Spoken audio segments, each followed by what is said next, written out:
Lo vi todo desde las gradas. El puño del entrenador conectando con la mejilla de mi hijo como un martillo contra carne tierna. Y el eco de su risa retumbando en mi pecho como un trueno que anuncia tormenta. En ese instante, juré que no sería una denuncia anónima ni un llanto en la comisaría, sería algo peor. Algo que le robaría el alma antes que el sueño. Y solo necesité una llamada para desatar el infierno que él mismo había sembrado. Porque en Madrid, la venganza no espera a los cobardes. Me llamo Javier Ruiz. Y hasta ese fatídico martes de septiembre, mi vida era un engranaje bien aceitado en las calles de Chamberí, ese barrio de Madrid donde los balcones rebosan de geranios rojos y las madres como mi esposa, Elena, fingen que el mundo no se desmorona con cada factura que llega. Tenía 42 años, un puesto modesto como contable en una firma de seguros cerca de la Gran Vía, y un hijo, Mateo, de 11 años, que era mi sol particular. Mateo no era el típico chaval que sueña con ser Messi. Él jugaba al fútbol en el Club Deportivo Retiro porque le gustaba el olor a césped mojado y el bullicio de los vestuarios. No por gloria. Yo lo llevaba todos los martes y jueves, sudando bajo el sol implacable del Retiro. Ese parque que parece un pulmón verde en medio del asfalto asfixiante de la capital. Elena siempre decía que el deporte le enseñaría disciplina, que en un país donde el fútbol es religión, un niño necesita un credo. Yo asentía, aunque en el fondo temía que el altar de ese credo estuviera manchado de sangre. El entrenador, Ricardo Vargas, era el sumo sacerdote, un tipo de 50 y tantos, con el pelo canoso cortado al drip y una barriga que desbordaba su chándal raído.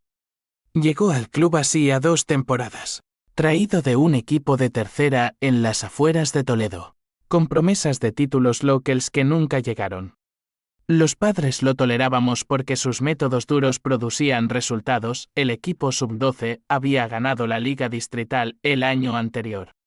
Pero yo notaba las miradas huidizas de los niños, las excusas para saltarse entrenamientos. Mateo, con su sonrisa torcida y sus rodillas siempre magulladas, me juraba que todo estaba bien. Papá, es solo el juego, decía. Y yo le creía porque un padre quiere creer que el mundo no devora a sus cachorros. Aquel martes, el aire olía a ozono, como si una tormenta se gestara en el horizonte de la sierra. Llegué temprano del trabajo, con el maletín aún en la mano, y me acomodé en las gradas de madera astillada junto a un puñado de madres que chismeaban sobre los precios del Mercadona.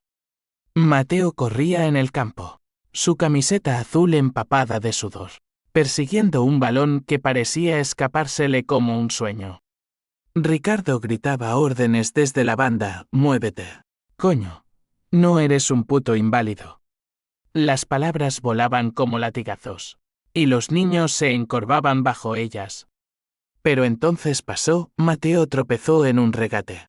El balón se fue al córner, y Ricardo perdió los estribos. Cruzó el césped en 3 zancadas. Agarró a mi hijo por el cuello de la camiseta y lo levantó como a un saco de patatas. «Eres una vergüenza, Ruiz. Tu padre debe estar orgulloso de un maricón como tú».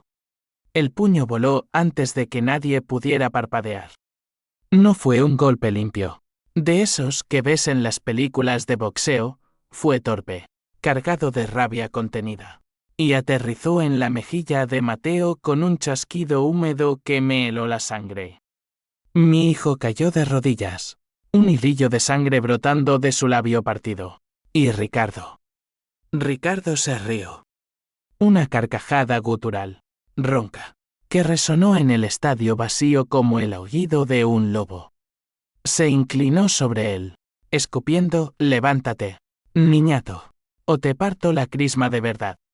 Los otros niños se congelaron, el balón rodando olvidado. Yo salté de la grada, el corazón martilleándome en las sienes, y corrí hacia ellos gritando su nombre. «Mateo, suéltalo, hijo de puta». Llegué jadeando, apartando a Ricardo de un empujón que me sorprendió incluso a mí. Él se tambaleó, pero su risa no se apagó, al contrario, se volvió hacia mí, con los ojos inyectados en sangre y una sonrisa que olía a cerveza rancia. ¿Qué coño haces tú aquí? ¿Contable de mierda? ¿Vienes a defender a tu princesita? Vete a casa y deja que eduque a este inútil. Sus palabras me golpearon más fuerte que cualquier puño. Contable de mierda. Sabía quién era yo, o al menos lo que representaba un padre soltero de facto en un mundo de machos alfa. Un hombre que equilibraba números mientras otros equilibraban egos. Elena trabajaba turnos dobles en una clínica dental en Malasaña. Y yo era el pilar invisible, el que lavaba las botas embarradas y preparaba bocadillos de jamón. Pero en ese momento, con Mateo sollozando en mis brazos, algo se rompió dentro de mí. No era solo rabia, era una fractura profunda, como si el suelo de Madrid se abriera bajo mis pies. Llamé a la policía esa misma noche, desde el salón de nuestro piso en la calle de Almagro, con Mateo durmiendo bajo sedantes en su habitación. El agente al teléfono fue cortés pero distante. Señor Ruiz, estos casos en clubes deportivos son complicados. Sin testigos directos. Y con el historial del entrenador. Historial. Ricardo tenía un historial, multas por altercados en bares de Lavapiés. Una queja archivada por exceso de celo en su club anterior. Pero nada que lo sacara del banquillo. Colgué el teléfono con las manos temblando, mirando la foto de familia en la pared, Elena, Mateo y yo en la Puerta del Sol, sonriendo como idiotas bajo las luces de Navidad. Juré entonces que no sería la ley quien lo tocara, sería yo. Pero no con violencia bruta. No, yo era un hombre de números, de conexiones sutiles. Recordé a mi viejo amigo de la universidad, Miguel Herrera, ahora inspector en la Unidad Central de Delincuencia Económica de la Policía Nacional. Habíamos perdido contacto después de la boda de Elena, pero su número seguía en mi Allende, un relicto de noches de copas en el Huertas. Me senté en la cocina, bajo la luz fría del neón, y marqué. No dije mucho, Miguel. Soy Javier. Necesito un favor. Algo sobre un cabrón que ha tocado a mi hijo. Él no preguntó detalles, solo respondió, dame el nombre. Mañana hablamos. Colgué, y por primera vez en horas, sentí un atisbo de paz. Pero era falsa, como el sol de invierno en Madrid brillante, pero sin calor. Esa noche soñé con el puño de Ricardo, pero en el sueño, era mi mano la que volaba, y la sangre en el césped era la mía propia. Los días siguientes fueron un torbellino de rutina fracturada. Elena volvió del trabajo con ojeras como moretones, abrazando a Mateo hasta que el niño se quejó de que le rompía las costillas. Javi, ¿qué vamos a hacer? Ese hombre es un monstruo. Yo asentí, pero en mi mente ya tejía el plan. Fui al club al día siguiente, exigiendo una reunión con la directiva.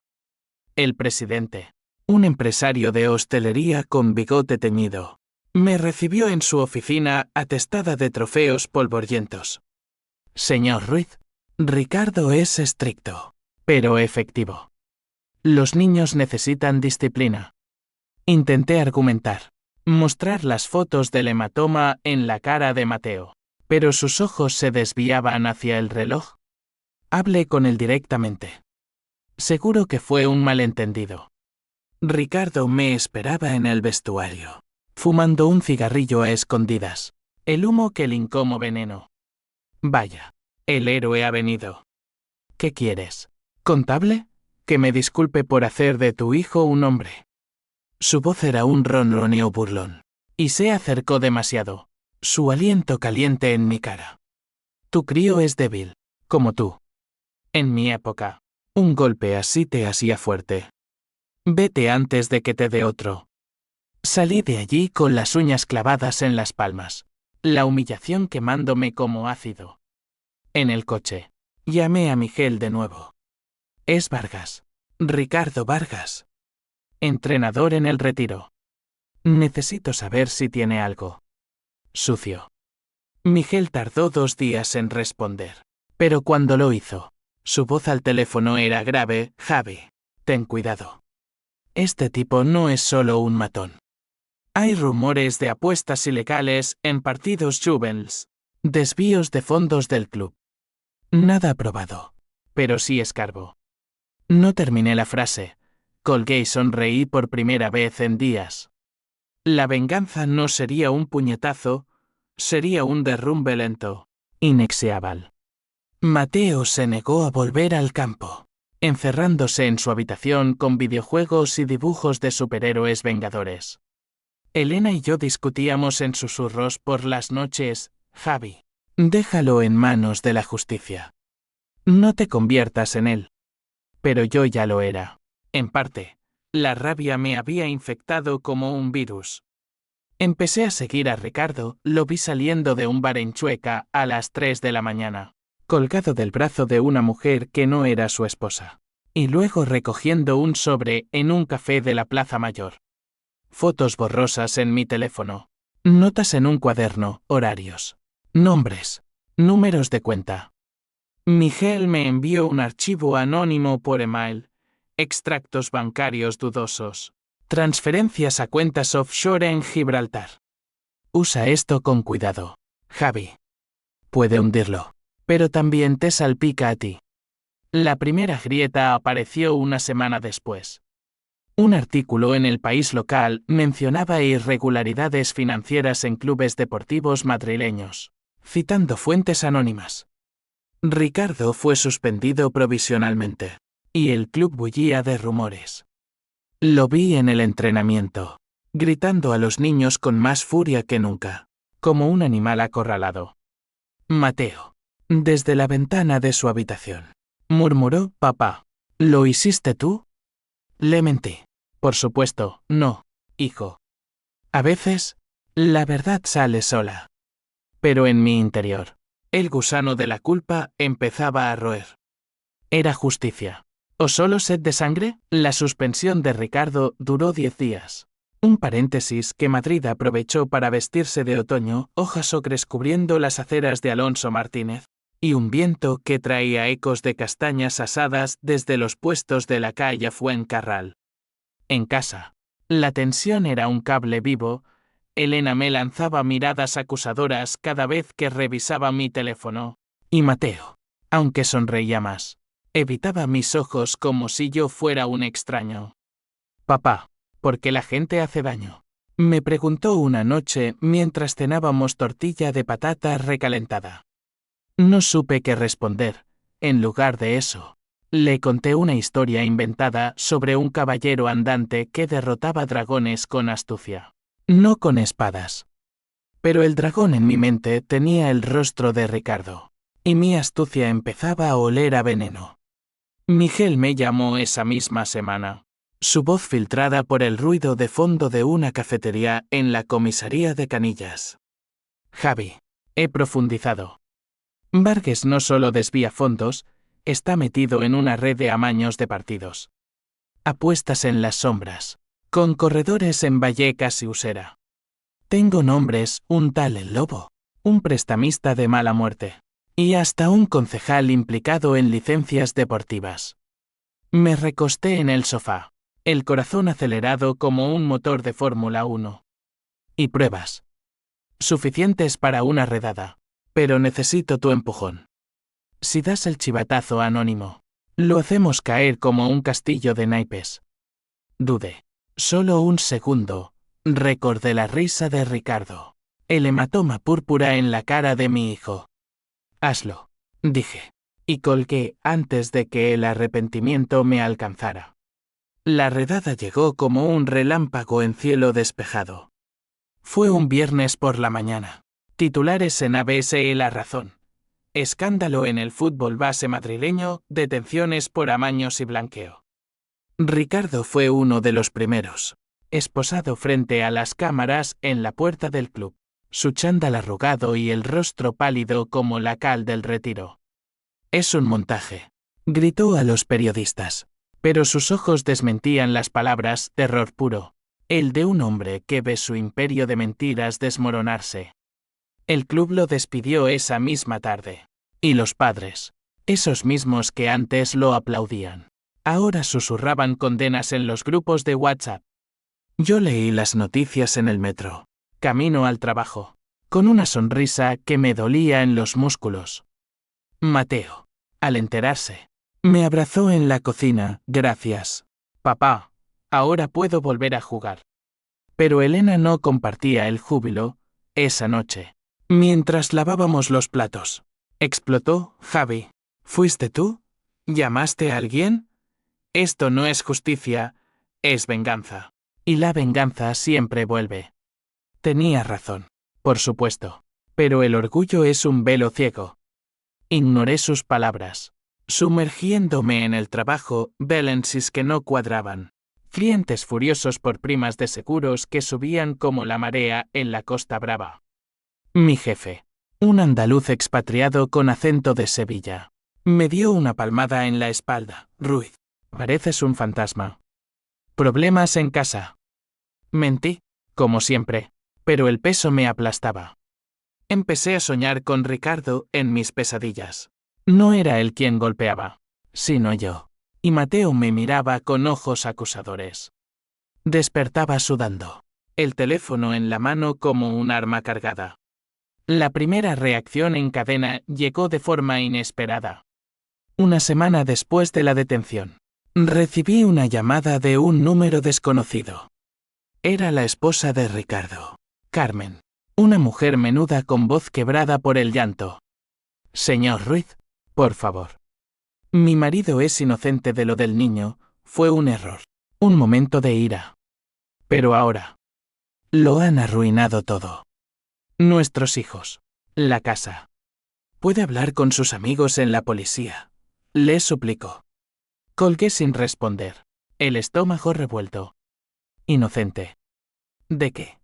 El golpe a Mateo no era un error, era una cicatriz que mi hijo llevaría para siempre. Pero Carmen tenía 2 hijas, gemelas de 8 años, y su voz me recordó a Elena, vulnerable, rota. Esa noche, busqué en Google fotos de la familia Vargas en una playa de Cádiz. Ricardo sonriendo con un helado en la mano. Humanos, al fin y al cabo. La duda se coló como niebla del Manzanares. Mateo volvió al fútbol bajo un nuevo entrenador. Un tipo suave de Leganés llamado Paco, que repartía palmadas en lugar de puñetazos. Mi hijo corría de nuevo, riendo con sus compañeros, y por un momento, creí que el capítulo estaba cerrado. Pero Madrid es una ciudad de ecos, los rumores llegaron al club como el metro en hora punta. Dicen que el padre de Mateo lo orquestó todo. Susurraban las madres en las gradas. Una de ellas, la viuda de un taxista llamada Lourdes, me confrontó después de un partido. Javier, ¿es verdad? ¿Hundiste a un hombre por un golpe? ¿Qué clase de padre eres? Sus palabras me cortaron como vidrio. ¿Qué clase? Uno desesperado. Uno que había cruzado una línea invisible. Elena y yo tuvimos nuestra peor pelea esa noche. Ella entró en el dormitorio con los ojos rojos, Mateo me lo contó. Te vio sonriendo con el periódico. ¿Cómo pudiste? Ese hombre tiene familia, Javi. ¿Y si pierden todo? Grité de vuelta, él perdió el derecho a compasión cuando tocó a nuestro hijo. Las palabras volaron como platos rotos, y por primera vez, dormí en el sofá, el crujido de los muelles como un veredicto. Al amanecer, con el sol filtrándose por las persianas, llamé a Miguel. Para todo. No más. Él se rió. Amargo, tarde. Amigo. La bola rueda. El concejal implicado quiere cabezas. Y la tuya podría ser una. La segunda onda llegó rápido. Mi jefe me citó en su oficina. Ruiz, hay un problema con tus cuentas. Transferencias irregulares a una cuenta en Gibraltar. ¿Sabes algo? El mundo se inclinó. No eran mis transferencias, por supuesto, eran las de Ricardo. Pero en su pánico, Había arrastrado nombres falsos, y uno coincidía con el mío por un error tipográfico en los archivos de Miguel. Es un malentendido, balbuceé, pero el sudor en mi frente me delataba. Salí de allí con una suspensión administrativa, el maletín temblando en mi mano. En el ascensor, me miré en el espejo, ojeras profundas, mandíbula tensa. ¿Quién era ese hombre? ¿No el padre protector? Un titiritero que había desatado un huracán. Carmen llamó de nuevo esa tarde, desde un teléfono público en la calle Preciados. Señor Ruiz, Ricardo confiesa todo. Dice que usted lo provocó, que amenazó con arruinarlo si no se disculpaba. Mentira, pura mentira. Pero en el caos, ¿quién creería al contable anónimo? Fui a ver a Mateo jugar. Pero las gradas estaban vacías de aliados, solo miradas acusadoras. Al final del partido, Paco, el nuevo entrenador, me apartó. Javier, los niños hablan. Mateo está bien, pero cuida tu espalda. Regresé a casa caminando, el tráfico de la Castellana rugiendo a mi alrededor como una bestia indiferente. Elena me esperaba con las maletas medio hechas. No más mentiras, Javi. O pares esto, o me llevo a Mateo. Esa noche, solo en la cocina, abrí una cerveza Mau y brindé por mi estupidez. La venganza había sido dulce al principio, como un sorbete de limón en verano andaluz, pero ahora amargaba como bilis. Llamé a Miguel una vez más, dime cómo pararlo. Su silencio fue respuesta suficiente. Demasiado tarde. El twist, sin saberlo, ya se gestaba en las sombras. El otoño en Madrid se endurece como el jamón serrano curándose en las bodegas de la sierra. El viento del norte trae un frío que cala hasta los huesos. Y con él, las consecuencias de mis actos empezaron a manifestarse como grietas en una fachada de hormigón. Mi suspensión laboral se convirtió en investigación formal. La firma contrató a un auditor externo, un tipo seco de Salamanca con gafas de montura metálica, que rebuscaba en mis archivos como un sabueso en un basurero. Señor Ruiz, estas discrepancias son graves. Podría tratarse de fraude, me dijo en una reunión que olía a café rancio y desconfianza. Asentí, mudo, mientras mi mente repasaba las transferencias, no mías, pero ligadas a mí por el descuido de Miguel. ¿Descuidado? No, vengativo.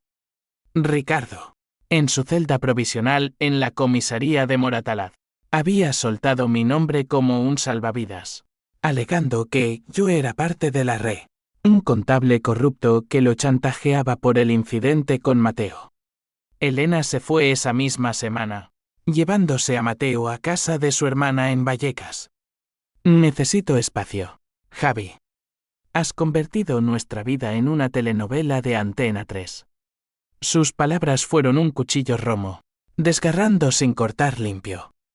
El piso en Almagro se volvió un mausoleo, ecos de risas infantiles en las paredes desnudas, el olor de su perfume en las sábanas.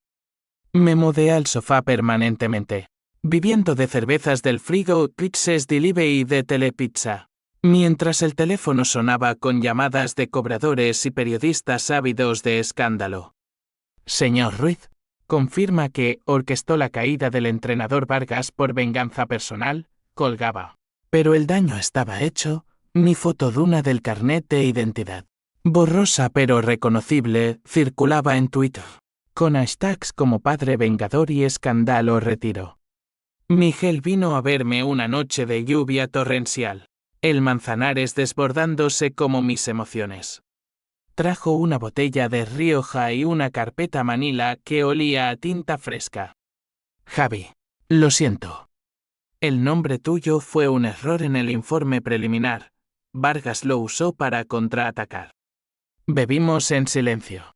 El vino rojo como sangre en las copas. Él era mi ancla. O eso creía, alto, con barba incipiente y ojos que habían visto demasiado en Queens años de placa. Pero hay más, continuó, abriendo la carpeta. Fotos granuladas, Ricardo en un sótano de Carabanchel, contando billetes con un grupo de matones tatuados, extractos de un bar en La Latina, donde apostaba fortunas en partidos que manipulaba con sobornos a árbitros juveniles. Esto lo hunde de por vida. Pero el concejal, ese cerdo de la Junta Municipal, quiere limpiar su imagen. Te ve como chivo expiatorio. La rabia renació, pero ahora teñida de pánico.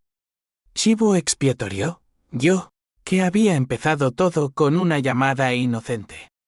Recordé el rostro de Mateo, la forma en que se frotaba la mejilla dormido, y el fuego se avivó. Ayúdame a acabar con esto, Miguel.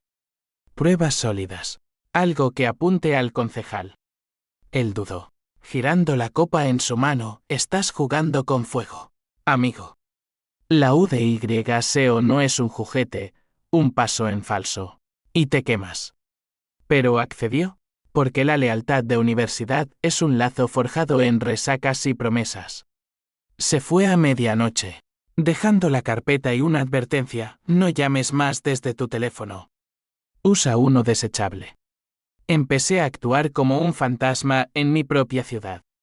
Compré un Benefón en un kiosco de la Puerta del Sol, entre turistas con selfies y palomas agresivas. Y rastreé a Carmen Vargas. La encontré trabajando de camarera en un bar de tapas en Malasaña, sirviendo cañas con manos temblorosas. Entré al atardecer, el local atestado de hipsters y oficinistas, y pedí un vermú seco. Ella me reconoció al instante, el trapo en su mano, deteniéndose a medio camino. Tú, Siseo. Los ojos llameantes. Mi marido está en la cárcel por tu culpa. Me acerqué al mostrador. Bajando la voz, señora Vargas. Ricardo golpeó a mi hijo. Se rió de mí. Esto no es personal, es justicia. Ella escupió: justicia. Él creció en un orfanato de Toledo, apaleado por monjas. Entrena así porque sabe que el mundo pega primero. Nuestras hijas no comen por tu justicia. Sus palabras me golpearon como un uppercut. Multidimensional. Sí, Ricardo no era un monstruo monolítico, era un producto roto de un sistema que masticaba a los débiles. Salí del bar con el estómago revuelto, la lluvia empapándome hasta los huesos. Había exagerado, no, el golpe a Mateo era inexcusable. Pero la duda era un parásito, royendo mi resolución. Llame al Beni a Miguel, profundiza en el pasado de Vargas. Quiero saber por qué es así. La respuesta llegó al día siguiente, un email encriptado con recortes de prensa amarillentos.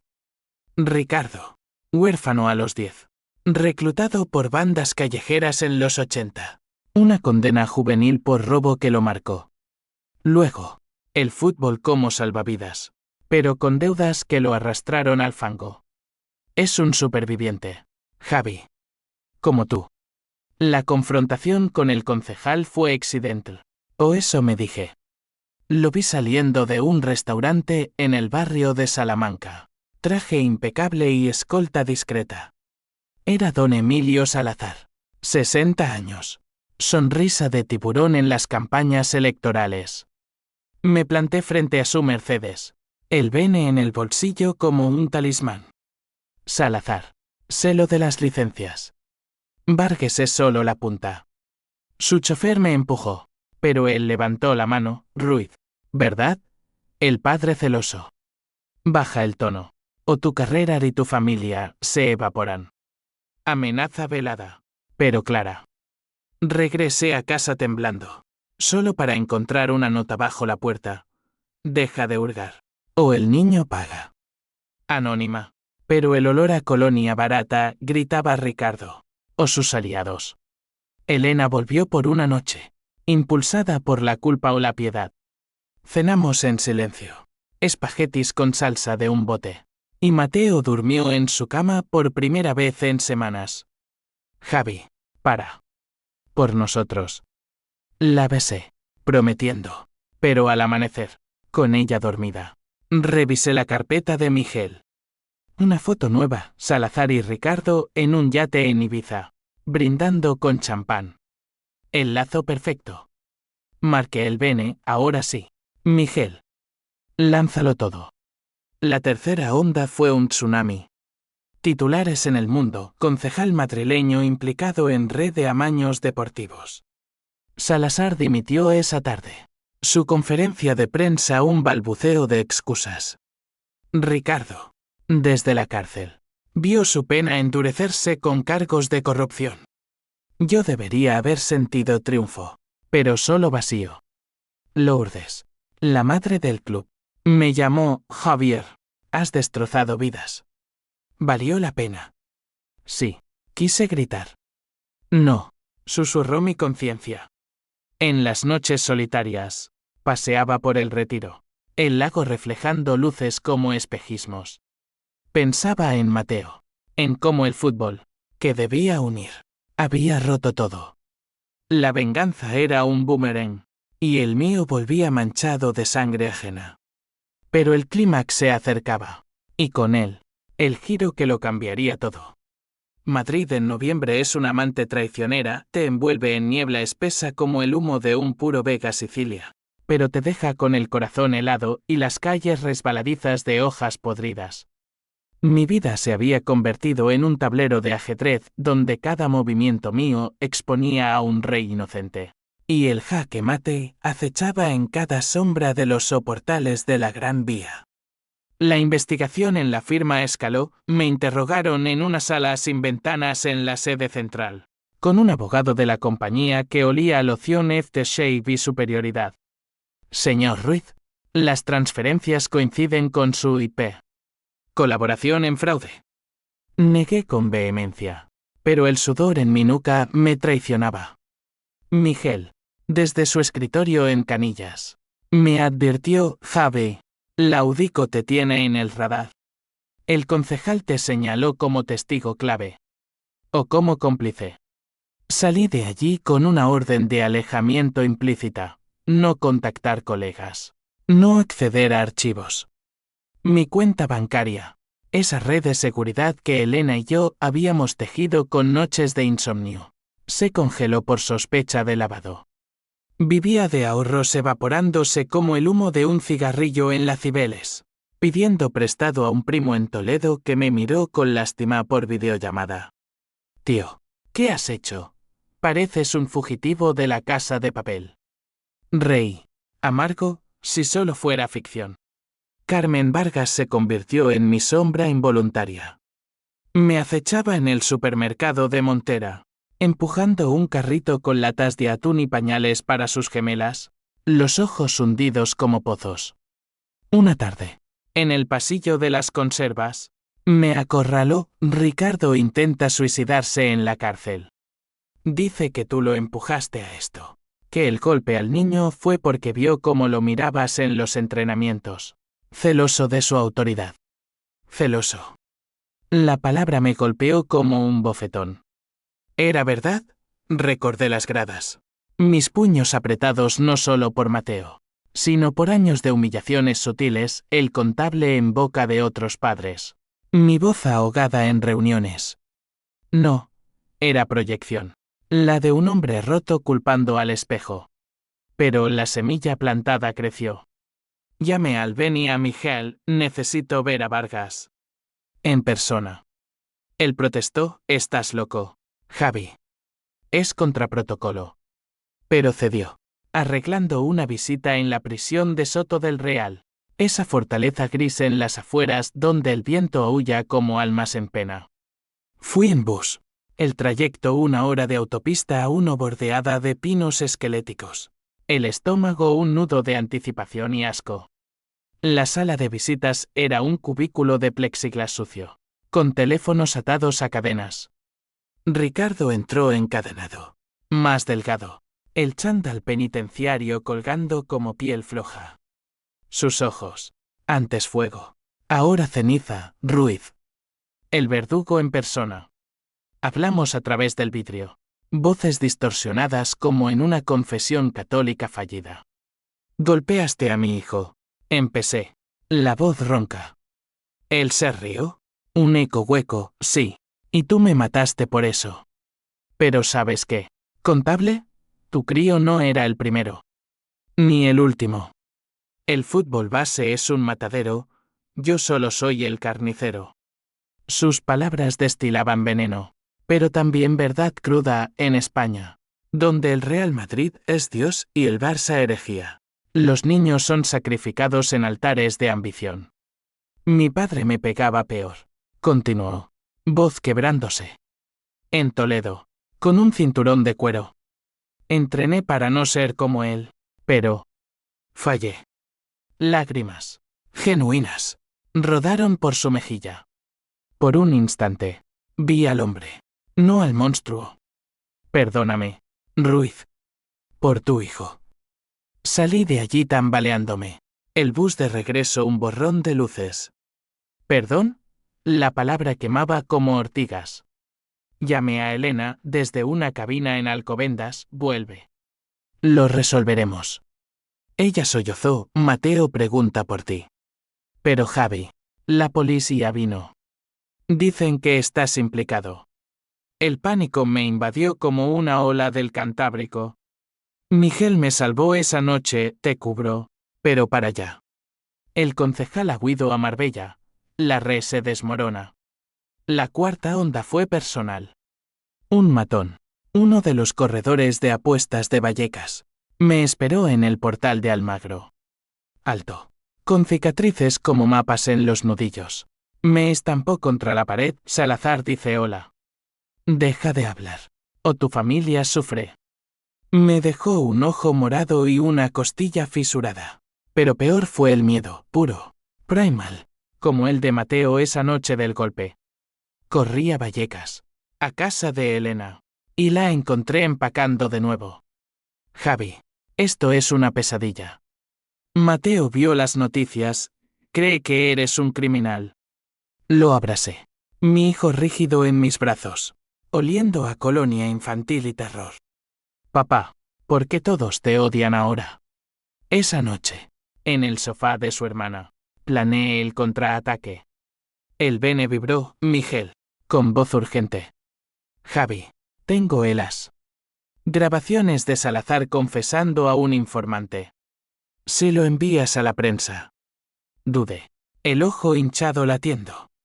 Pero la rabia, esa vieja amiga, ganó. Envíalo.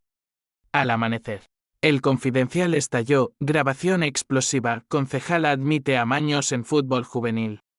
Salazar fue detenido en un yate en Marbella, esposa reluciendo bajo el sol mediterráneo. Ricardo, en su celda, vio su pena conmutada a cambio de testificar contra el pez gordo. Victoria pírrica. Pero el vacío persistía. Paseé por el Retiro solo, el lago quieto como un espejo roto. Paco, el entrenador, me llamó Javier. El club te quiere demandar por difamación. Dicen que exageraste el golpe para hundir a Vargas. Mentiras. Pero en el caos, ¿quién distinguía verdad? Elena regresó, frágil como cristal de Bohemia. Y dormimos abrazados. Pero el sexo fue mecánico, sin fuego. Amor, valió la pena, murmuró. No respondí, en su lugar. Soñé con cadenas, mías y de Ricardo, entrelazadas en un nudo gordiano. La calma antes del clímax era ilusoria. Miguel me visitó de nuevo. Cara pálida, Javi. Hay un problema. Las grabaciones. Las obtuve ilegalmente. Si sale, caigo yo. Lealtad rota. Pero peor, Y, tu nombre está en ellas. Mencionas la llamada inicial. El mundo se detuvo. Diciembre irrumpió en Madrid como un ladrón en la noche, luces navideñas parpadeando en la Plaza Mayor como falsas promesas. Y un frío que se clavaba en el alma como las púas de una corona de espinas. Mi victoria sobre Salazar se evaporó en humo cuando la UDYSEO allanó mi piso esa mañana de San Nicolás. Botas pesadas resonando en el parque como tambores de ejecución. Javier Ruiz, por obstrucción a la justicia y manipulación de pruebas, anunció el agente. Un tipo con placa que brillaba como un veredicto. Elena gritó desde la cocina. Mateo escondido tras sus piernas. Mientras volteaban cajones en busca de la carpeta de Miguel. El Benefón. Mis notas garabateadas. No encontraron mucho, había quemado lo incriminatorio en un fregadero la noche anterior. Pero bastó para detenerme. La comisaría de Canillas era un infierno burocrático, fluorescentes zumbando como avispas. Olor a sudor y café quemado. Me interrogaron durante horas. 2 inspectores alternándose como relevos en una maratón de mentiras. Señor Ruiz. Su llamada de Herrera inició la cadena. ¿Chantaje por el incidente del niño? Negué, sudando bajo el traje arrugado. Pero las transcripciones de teléfono obtenidas por orden judicial me delataban. Haz que caiga. Miguel. El peso de la culpa me aplastó. No por mí, sino por Mateo, que esperaba en casa con Elena, preguntando si papá era un villano de cómic. Miguel fue suspendido esa misma tarde. Su placa confiscada en una escena digna de El Círculo Rojo. Me visitó en el calabozo, a través de barrotes oxidados. Cara demacrada como un Cristo del Prado. Javi. Lo jodí. Las grabaciones eran fruta prohibida. Las saqué sin autorización para ayudarte. Sus ojos, rojos de insomnio, suplicaban perdón. Pero hay algo peor, Vargas no era el objetivo principal. Salazar te usó como cebo, sabía de tu rabia por el golpe y filtró rumores para que mordieras. ¿Cebo? La revelación me golpeó como un mazazo. Todo la redada. Las transferencias falsas, orquestado para desviar atención de un pez más gordo. Un sindicato de apuestas ligado a la mafia gallega, con tentáculos en La Coruña y Vigo. Ricardo era un peón. Yo el idiota que movió la pieza equivocada. Salí bajo fianza esa noche, gracias a un abogado de oficio que olía a tabaco negro. Pero el daño estaba hecho. Elena me esperaba en el umbral de Almagro. Maletas listas de nuevo, Javi. Esto acaba aquí. Me llevo a Mateo a Sevilla. Con mi madre. No puedo criar a un hijo en esta locura. Lágrimas surcaban su rostro. Surcos de sal en piel oliva. Mateo me abrazó. Un abrazo de osito de peluche, papá. No vayas a la cárcel. Promételo. Prometí, mintiendo con la facilidad de un político en campaña.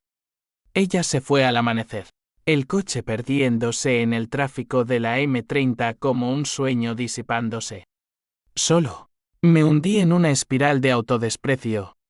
Paseaba por las ramblas del Retiro. No, espera, el Retiro no tiene ramblas, por los senderos del Retiro, donde parejas se besaban bajo faroles victorianos, ajenas a mi tormenta. Llame a Carmen desde un teléfono público en la calle Alcalá, señora Vargas. Necesito verla. Nos encontramos en un banco del Parque del Oeste, bajo un cielo plomizo que amenazaba nieve. Ella llegó envuelta en un abrigo raído. Las gemelas ausentes en casa de una tía. Dijo. Ricardo sale en Navidad. Con probation. Gracias a tu ayuda. Perdió todo, el club. Amigos. Dignidad. Su voz era un látigo, pero en sus ojos, compasión inesperada. Pero él me lo contó todo. El golpe a tu hijo. No fue solo ira. Mateo le recordó a su hermano pequeño, muerto en un accidente de tráfico cuando él tenía 12. Perdió la cabeza. La confesión me dejó sin aliento. Multidimensional hasta el núcleo, Ricardo, el verdugo. Era también víctima de fantasmas. Lo siento, murmuró ella. Tú. Perdóname por las llamadas. Nos separamos como extraños, pero su abrazo fugaz olió a jazmín, a humanidad compartida. Regresé a casa caminando, las costillas aún doliendo del matón, y encontré una carta bajo la puerta de Miguel. Javi, renuncio. Pero antes, el twist. Salazar no huyó solo. Está en Marbella con tu cuñado, el de la clínica dental. Elena lo mencionaba en emails saqueados, él lavaba dinero a través de facturas falsas.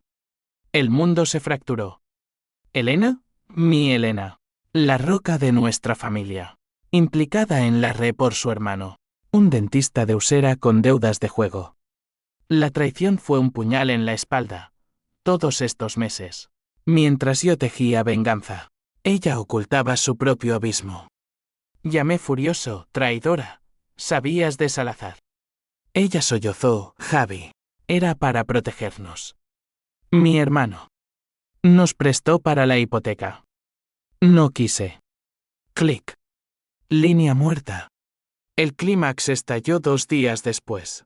Víspera de Nochebuena. Recibí un mensaje anónimo, Plaza de Toros de las Ventas. Medianoche. Salazar. Fui. Armado solo con rabia y un cuchillo de cocina envuelto en un trapo, no para matar. Juré. Solo para amenazar. El coso vacío era un coliseo de sombras. El arena oliendo a polvo y sangre antigua. Salazar esperaba en el centro. Silueta recortada contra focos lejanos. Escoltado por 2 gorilas. Ruiz. El vengador. Has jodido mi carrera. Pero yo jodí la tuya primero. Confesó, usó el rumor del golpe para incitarme, sabiendo que Miguel mordería. Tu mujer lo sabía, le pagué favores dentales con dinero sucio. La furia me cegó. Avancé. El cuchillo brillando bajo la luna. Los gorilas me derribaron. Puños lloviendo como granizo.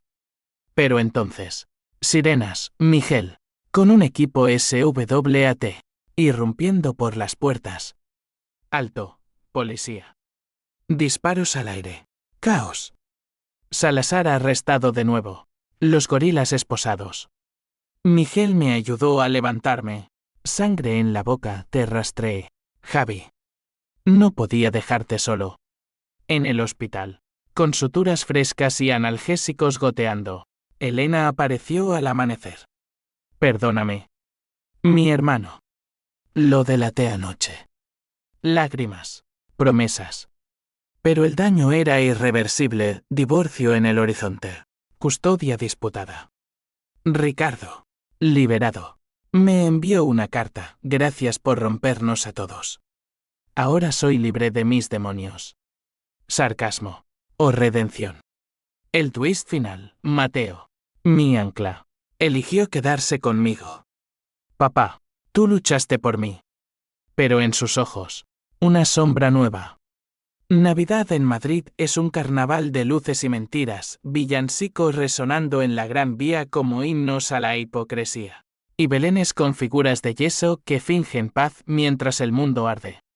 Salí del hospital el 25 de diciembre, con el cuerpo vendado como una momia y el alma hecha jirones, para encontrar a Mateo esperándome en la puerta de Almagro. Un árbol de plástico desnudo en el salón y regalos envueltos en papel arrugado. Elena se había ido a Sevilla con su hermano ahora en prisión preventiva por blanqueo, dejando una nota, te amo, pero no puedo vivir en ruinas. Cuida de él. El divorcio era inevitable, un trámite legal que olía a tinta y traición. Pero en ese momento, con mi hijo abrazándome, sentí un atisbo de salvación. Los meses siguientes fueron un purgatorio lento. La UDYCO cerró el caso con cargos menores para mí, obstrucción. Una multa que me dejó en números rojos y probation con terapia obligatoria en un centro de la Seguridad Social en Tetuán. Miguel recuperó su placa tras una sanción. Pero nuestra amistad era un puente quemado. Nos veíamos en cafés neutrales de la Latina, bebiendo cafés solos y evitando miradas. Javi, fuimos idiotas. La venganza es un perro que muerde al amo. Asentía. Pero en las sesiones de terapia, con una psicóloga de voz suave que recordaba a mi madre extremeña, desentrañaba las capas, la rabia no era solo por el golpe a Mateo, sino por años de invisibilidad, de ser el contable en un mundo de alfas como Ricardo y Salazar. Ricardo salió en enero. Un hombre espectral que evitó los focos. Lo vi una vez, por casualidad, en un banco del Retiro, alimentando palomas con migas de pan. Nuestras miradas se cruzaron, él asintió. Un gesto de respeto mutuo entre supervivientes. Ruiz, dijo. Voz ronca como grava. Entrené de nuevo. En un club de barrio en Carabanchel. Sin gritos esta vez. Le conté de Mateo, que había vuelto al fútbol con Paco, riendo en lugar de temblar. Bien, murmuró. El ciclo se rompe con nosotros. Se fue cojeando, espalda encorvada, y yo me quedé con la lluvia lavando el banco, preguntándome si el perdón era posible en una ciudad que devora perdones como croquetas en un bar de mesón. Elena firmó los papeles en marzo, un viernes de Semana Santa donde las procesiones llenaban las calles de incienso y tambores. Nos reunimos en un juzgado de los salesianos, ella con un vestido negro que la hacía parecer una viuda prematura. Javi, por Mateo. Custodia compartida. Firmamos, pluma temblorosa, y salimos a una lluvia fina que empapaba los pasos de Semana. Te echo de menos, susurró ella en la puerta. Yo también, pero el puente estaba roto. Se fue a Sevilla permanentemente, trabajando en una clínica de su tía, y las visitas de Mateo eran fines de semana robados, partidos en el Bernabéu, helados en la Chueca, conversaciones sobre sueños que no incluían venganzas. La reacción en cadena finalizó en primavera. El Club Retiro quebró por escándalos, disolviéndose en un remolino de demandas. Paco abrió un equipo nuevo en Usera, invitándome como voluntario. Acepté, silbato en mano, enseñando pases en lugar de puñetazos. Lourdes, la madre acusadora, se acercó un día. Javier, perdóname. No sabía la mitad. Nos abrazamos bajo el sol de mayo, y por primera vez, sentí cierre. Pero el joya símbolo 1 ADN persistía en rincones oscuros. En noches de insomnio, releía la carta de Ricardo, ahora soy libre. ¿Lo era yo? La terapia me obligó a confrontar, mi llamada había desatado un dominó que derribó imperios. Pero también el mío. PH símbolo 1 ABNN símbolo 1 Eden 9 por el golpe inicial se transmutó en H símbolo 1 ED1 y H símbolo 1 ADN por las vidas colaterales. Las gemelas de Vargas comiendo en comedores sociales. Miguel con cicatrices en su carrera.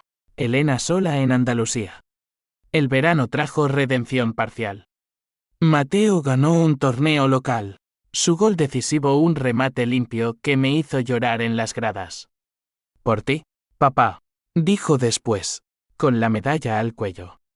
Lo abracé, oliendo a sudor y victoria pura. Miguel vino a la celebración. Una barbacoa en el Parque del Oeste, con chorizos chisporroteando y cervezas frías.